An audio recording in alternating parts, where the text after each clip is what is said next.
Dear students of class 8, welcome to the online class of Polish Lines School, Narayanganj. How are you? Hope all of you are fine, safe and sound. This is Shahnaz Parveen. Alhamdulillah, I am also fine by the grace of Almighty Allah. However, in the last class, we read Unit 5 and Lesson 1. That was about Bangabandhu Sheikh Mujibur Rahman, and today we are going to read Unit 5 and Lesson 2. Okay, dear students, so without wasting any more time, let's get started. Okay,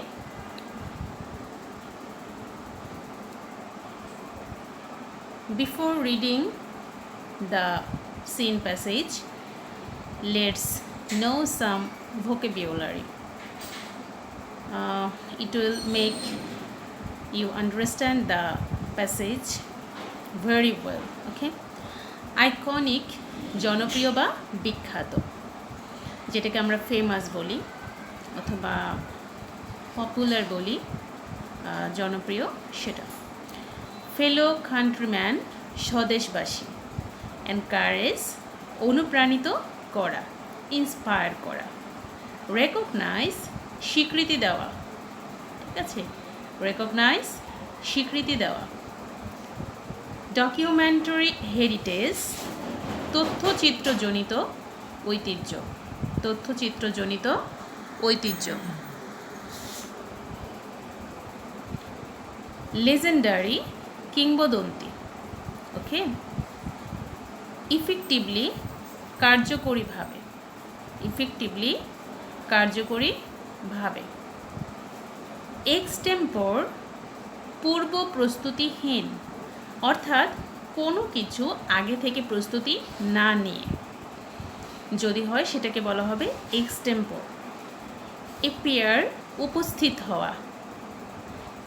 okay, heavy heart দুঃখ ভারাক্রান্ত হৃদয়, যে মনে প্রচণ্ড পরিমাণে দুঃখ কষ্ট।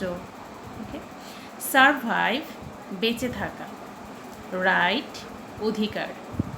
Get ready প্রস্তুত হওয়া।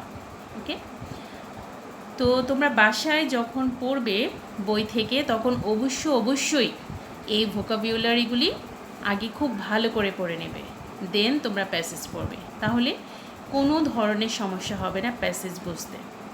ঠিক আছে? ওকে, তাহলে আমরা এবার প্যাসেজে চলে যাচ্ছি। ওকে,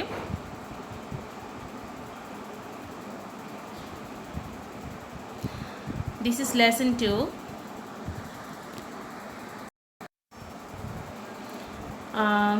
The topic is the historic 7 March speech, অর্থাৎ ঐতিহাসিক 7 মার্চের ভাষণ, যেটা সম্পর্কে তোমরা কম বেশি সবাই জানো। এবছরের মার্চের 7 তারিখে আমরা অনলাইন প্রোগ্রামের আয়োজন করেছিলাম, যেখানে পুরো 19 মিনিটের যে স্পিচটি সেটা সবাইকে শোনানো হয়েছিল এবং এর তাৎপর্যের উপর বিভিন্ন বক্তব্য প্রদান করা হয়েছিল। তোমরা জানো যে আমাদের জাতীয় ইতিহাসে এটি অত্যন্ত গুরুত্বপূর্ণ একটি ভাষণ, তাই না? এই দিনে মুক্তিকামী জনগণ প্রচণ্ড পরিমাণে অনুপ্রাণিত হয় বক্তব্যের মাধ্যমে, এবং বঙ্গবন্ধু যিনি হচ্ছেন আমাদের জাতির পিতা শেখ মুজিবুর রহমান এত বলিষ্ঠভাবে এত চমৎকারভাবে এই বক্তব্যটি প্রদান করেছিলেন যে তিনি প্রত্যেকটি মানুষের একেবারে হৃদয় পর্যন্ত পৌঁছতে পেরেছিলেন। তার কথা শুনে মানুষ প্রচণ্ড পরিমাণে অনুপ্রাণিত হয়ে মুক্তিযুদ্ধে ঝাঁপিয়ে পড়ার মতো মন মানসিকতা তাদের হয়ে যায়, তাই না? তো যাই হোক, this is a very famous picture, you know. What do you see in the picture? Here is Bangabandhu Sheikh Mujibur Rahman delivering speech, and there are a lot of people before him, and you can see. Okay, what special day do you remember when you look at the picture? আচ্ছা, তুমি বুঝতে পারছো যে এই পিকচারটার দিকে তাকিয়ে যেটা কোন special day? You have already known what special day it is, তাই না? তোমরা অলরেডি জেনে গিয়েছো যে আসলে এটা কোন দিন। Then do you remember listening to any of Bangabandhu's speeches? তার স্পিচ শুনেছো, বঙ্গবন্ধুর স্পিচ শুনেছো, এরকম কোনো স্পিচের কথা কি তোমার মনে আছে? Which one? কোন স্পিচটি? এটাও আমরা শুনেছি 7ই মার্চের ভাষণ আমরা শুনেছি, তাই না? What do you think people love to listen to his speeches so much? আচ্ছা, জনগণ বা লোকজন তার স্পিচ শুনতে এত পছন্দ করে, তোমার মনে হয় যে কেন তার এটা অত পছন্দ করে? তো যাই হোক, প্রশ্নগুলো তোমরা নিজেরা বাসায় করবে এবং নিজের মনের মতো করে নিজ থেকে অ্যান্সারগুলো অবশ্যই বাসায় লিখে ফেলবে। নেক্সট টাইমে অবশ্যই আমাকে এগুলো দেখাবে। যেহেতু আমরা ক্লাসে সরাসরি করছি না, ক্লাসে করলে হয়তো আমি ক্লাসে তোমাদের থেকে এক্ষুনি নিয়ে নিতাম, সেহেতু তোমরা এটা বাসায় লিখে আমাকে গ্রুপে সাবমিট করবে, ঠিক আছে? তো যাই হোক, এবার আমরা সরাসরি একদম প্যাসেজে চলে যাব, ঠিক আছে? সরাসরি প্যাসেজে চলে যাচ্ছি। Read the text.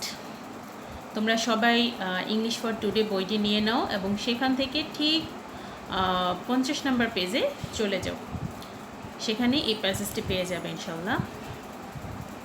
Bangabandhu Sheikh Mujibur Rahman delivered his most iconic speech at the racecourse Maidan, now Suhrawardy উদ্যান, on 7 March 1971।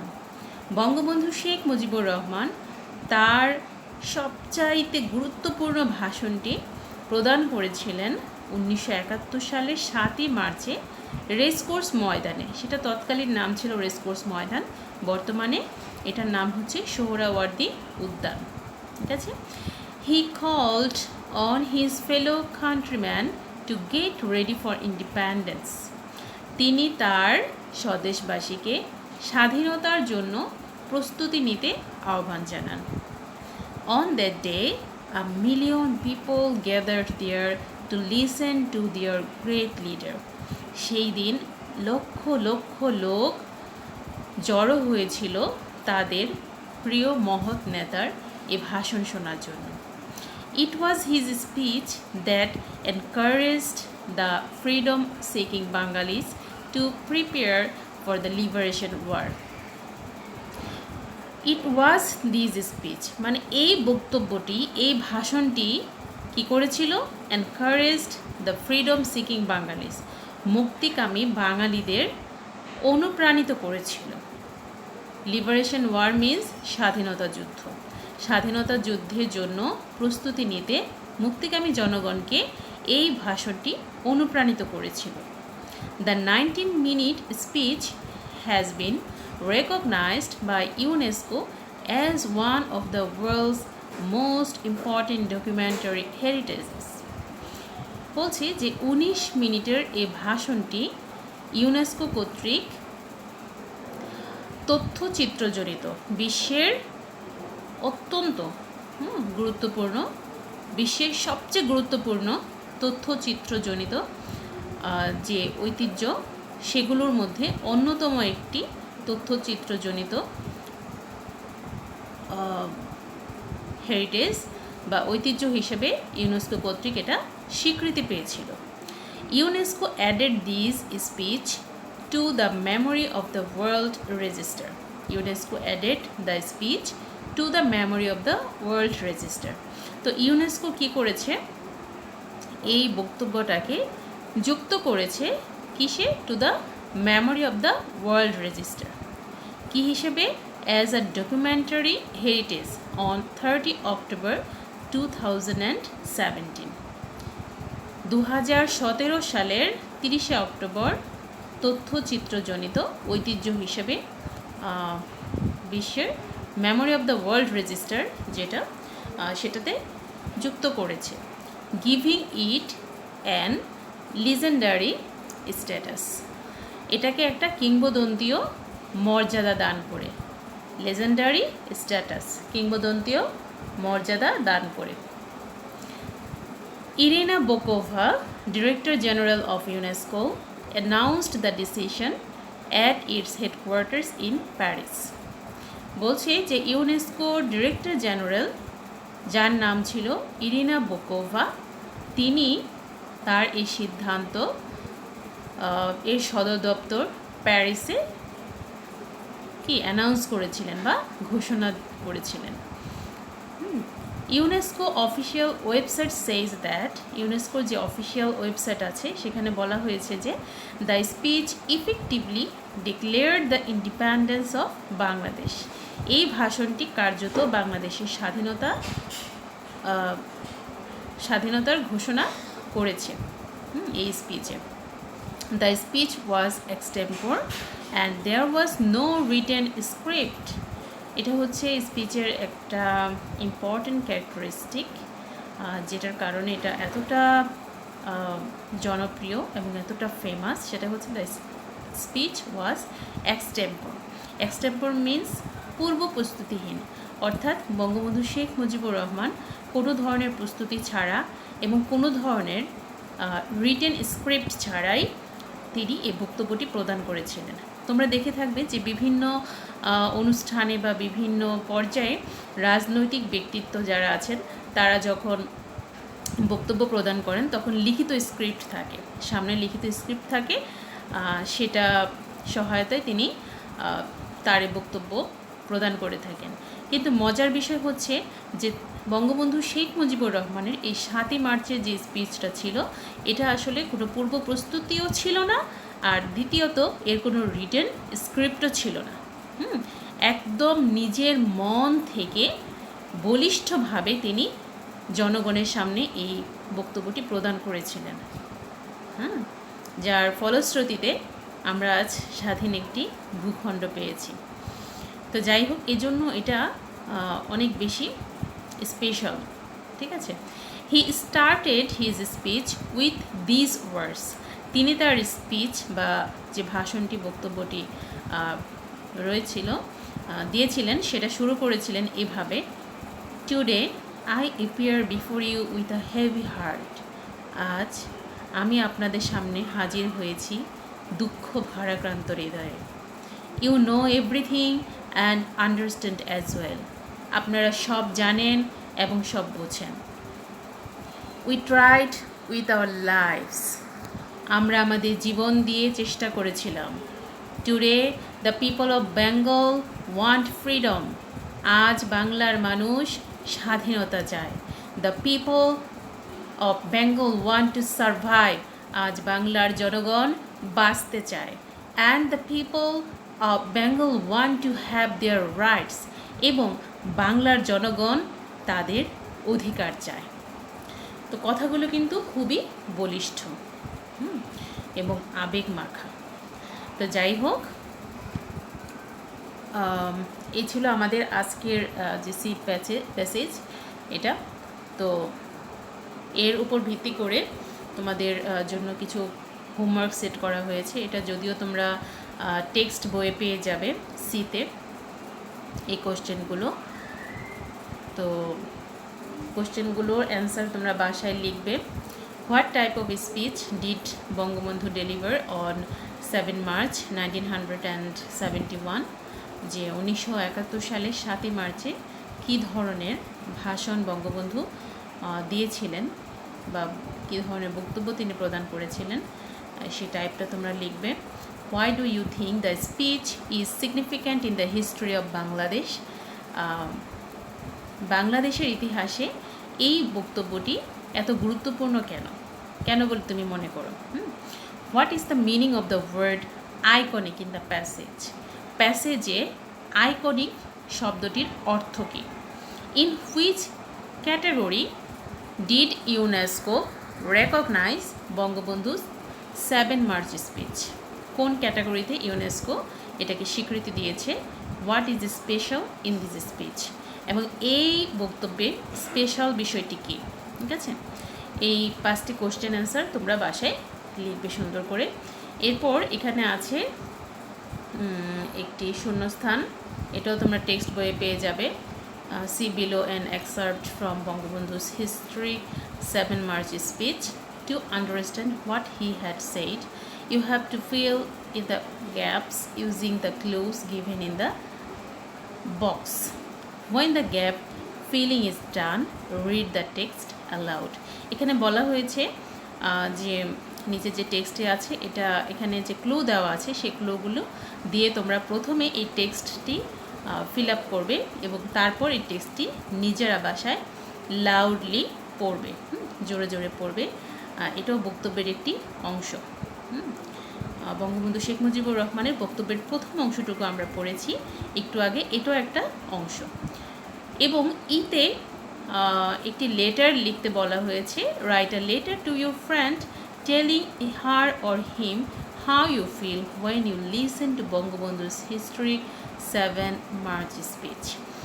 যে তোমার 7 মার্চ স্পিচ, বঙ্গবন্ধুর 7 মার্চের ভাষণ শোনার পর তোমার যে ফিলিংস বা যে অনুভূতি হয় সেটা সম্পর্কে তোমার বন্ধুর কাছে চিঠি লিখবে। এটাও তোমাদের হোমওয়ার্ক হিসেবে দিয়ে দিলাম। তাহলে হোমওয়ার্ক কিন্তু তোমাদের 3টি। এটি হচ্ছে question answer, answering the questions, number 2 filling the blanks, and number 3 writing a letter. 3টি খুব সুন্দর করে হোমওয়ার্ক করে তোমরা ছবি তুলে সেটা পোস্ট করে দিবে গ্রুপে, ঠিক আছে? তোমাদের জ্ঞাতার্থে আরেকটি কথা বলছি যে যদিও আমরা এখনও স্কুলে আসতে পারছি না, তাই বলে কিন্তু জীবন থেমে থাকছে না। জীবনের প্রত্যেকটি কর্মকাণ্ড কিন্তু আমাদের চালিয়ে যেতে হচ্ছে এবং এরই একটা অংশ হচ্ছে পড়াশোনা। এবং তোমরা জানো as a student your first and foremost duty is to study, তাই না?